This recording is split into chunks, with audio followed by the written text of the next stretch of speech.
Hello everyone, this is Professor Hasselman and this is Western Civilization. In this lecture we're going to be talking about specifically what civilization is. After agriculture, which we discussed in the previous lecture, the next step in setting a framework for world history is the emergence of civilization as a form of human organization. This is where, in the Western civilization tradition of history surveys, in particular our history courses, history is usually seen as starting. The first human civilization developed in Mesopotamia around 3500 BCE. Three or four other early pioneering civilizations can also be identified during the next 2,000 years. These civilizations, all of them agricultural, generate a number of key innovations that have not had to be reinvented since. Civilizations did not, however, spread uniformly. Furthermore, many world historians are uneasy about relying too much on civilization as an organizing principle, and although their objections may sometimes be a bit too politically correct, they deserve some attention.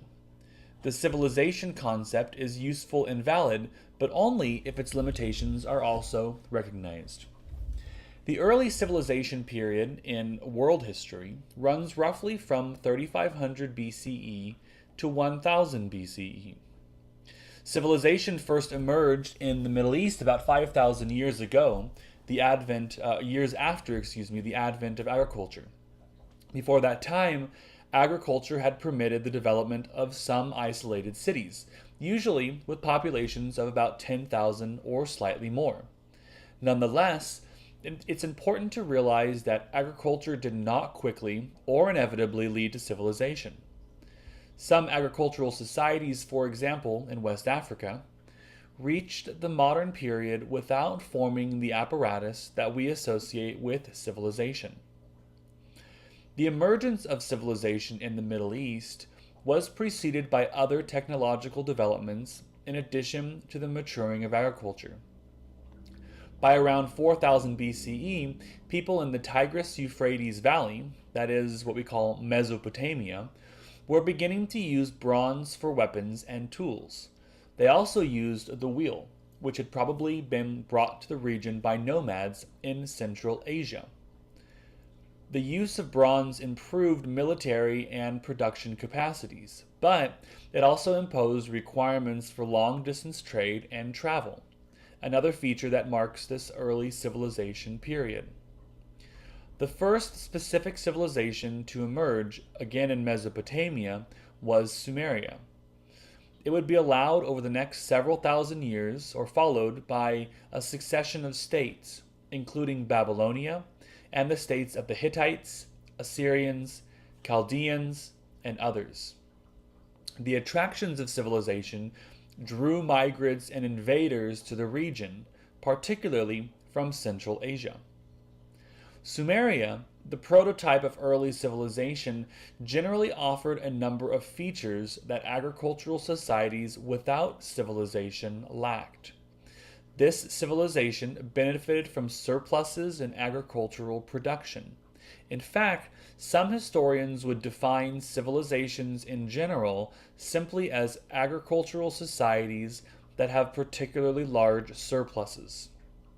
Sumerian civilization offered features of human organization not present in agricultural economies, including a formal political apparatus with leadership and a certain degree of structure. Civilizations thus are defined as stated societies rather than stateless societies. Another feature of civilization was the existence of cities and increased dependence on cities. Cities mean concentrations of people that can facilitate cultural exchange and technological development. Cities also depend on more elaborate trade than agricultural societies, fostering the development of a merchant class. Civilizations beginning with Sumeria have writing, which enables record keeping, is associated with bureaucracies, allows long-distance communication and the expansion of trade, and affects the generation and preservation of knowledge. A procession of civilizations developed first in Mesopotamia, and some of these expanded into empires in the Middle East. Civilization emerged in Egypt along the Nile from about 3000 BCE. Harappan civilization, so called because Harappa was one of its major cities, originated around 2500 BCE in the northwestern section of the Indian subcontinent in what is now Pakistan, along the Indus River. A fourth center of civilization developed in Asia, along the Yellow River, or Huanghe, in northern China. Some historians also point to the first civilizations in Central America, Olmec, as another early civilization type. The fact that most of these early civilizations clustered along river valleys was no accident. River valleys provided the most abundant opportunities for agriculture and therefore the promise of surplus. To take maximum advantage of river systems, however, required the use of irrigation systems, which in turn depended on a high degree of coordination and possibly some property definition. Use of the river encouraged a situation in which governments and formal rules would make sense. Many historians are uncomfortable with the concept of civilization as a vehicle for studying history. The first objection to this approach stems from the version of the civilization story that is sometimes associated with the Western civilization teaching tradition. This version emphasizes the importance of Egypt and Mesopotamia as the origin of a glorious tradition that would pass to Greece, Rome, and Europe. This view ignores the fact, which we will be stressing in this class, that important early civilizations also developed in other places. This view is also vital to recognizing that Egyptian and Mesopotamian traditions fed not only Greece and Rome, but also later elements of the Middle Eastern, East European, and African civilizations. The second objection to the civilization approach is the fact that much of the world, particularly in this early period, did not adopt civilization. Polynesian society, for example, was an agricultural economy that had a definite social structure and elements of a state, but no writing and no particularly vigorous cities. Civilization did not spread to areas where hunting and gathering or nomadism prevailed, or to some agricultural societies. The third objection stems from the distinction between civilization and barbarism drawn by civilized people. It is quite valid to note that civilizations tend to produce people who look down on others, and this is an interesting human phenomenon, but it is important not to adopt those prejudices in looking at civilized and uncivilized peoples. The final concern with the civilization concept is the fact that we emphasize in civilizations in the kind of groups that form civilizations. For example, writing changes the operation of states, trade, and knowledge gathering. But until very recently, most people in civilizations were illiterate. Writing affects the way society is conducted, but it does not necessarily describe the majority condition. We have emphasized cities, but all agricultural civilizations had, at most, a fairly small minority of the total population living in cities. Civilization, as we saw with agriculture, involves a mixture of advantages and, again, disadvantages. Civilizations, by writing rules and laws, formalize the inequality between men and women. Civilizations usually develop a more extensive social structure between the upper classes and the lower classes. Many civilizations extend the capacity for warfare beyond that found in hunting and gathering and agricultural societies, and, by attracting pressures from the outside, may increase both the importance of military activity and the disadvantages of military activity for ordinary people. Civilization is, first, a form of human organization.